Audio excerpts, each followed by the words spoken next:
حضرت علی نے فرمایا، اللہ کا ایک فرشتہ ہر روز یہ ندا کرتا ہے کہ موت کے لیے اولاد پیدا کرو، برباد ہونے کے لیے جمع کرو اور تباہ ہونے کے لیے عمارتیں کھڑی کرو۔ قبرستان پر نظر پڑی تو فرمایا، اے وحشت افزا گھروں، اجڑے مکانوں اور اندھیری قبروں کے رہنے والوں، اے خاک نشینوں، اے عالم غربت کے ساکنوں، اے تنہائی اور الجھن میں بسر کرنے والوں، تم تیز رو ہو جو ہم سے آگے بڑھ گئے ہو، اور ہم تمہارے نقش قدم پر چل کر تم سے ملا چاہتے ہیں۔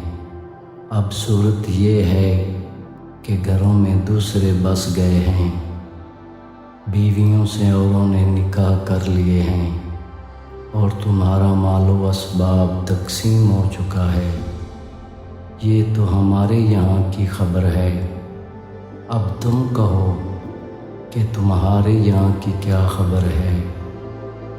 پھر حضرت اپنے اصحاب کی طرف متوجہ ہوئے اور فرمایا، اگر انہیں بات کرنے کی اجازت دی جائے تو یہ تمہیں بتائیں گے کہ بہترین زاد راہ تقویٰ ہے۔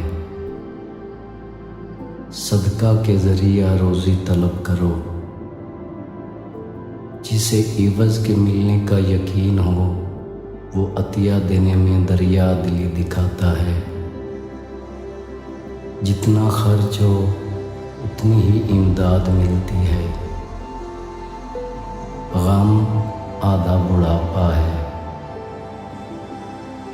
دوست اس وقت تک دوست نہیں سمجھا جا سکتا جب تک کہ وہ اپنے بھائی کی 3 موقعوں پر نگہداشت نہ کرے، مصیبت کے موقع پر، اس کے پس پشت اور اس کے مرنے کے بعد۔